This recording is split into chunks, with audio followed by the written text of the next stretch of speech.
One morning in the Mughal palace, Emperor Akbar received a strange gift.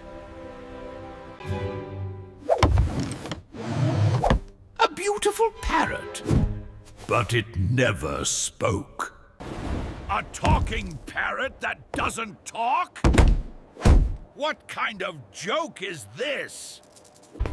Birbal, solve this mystery at once! As you command, Jahanpana. Birbal didn't rush. He simply watched, silently. The parrot stayed completely quiet. Everyone, leave the room for a moment.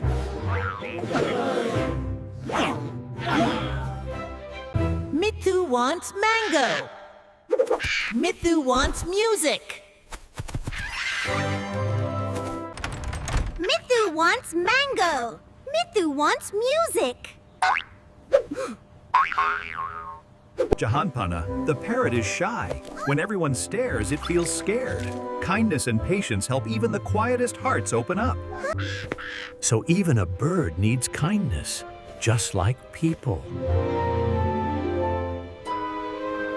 And from that day, Akbar learned that gentle behavior brings out the best in everyone.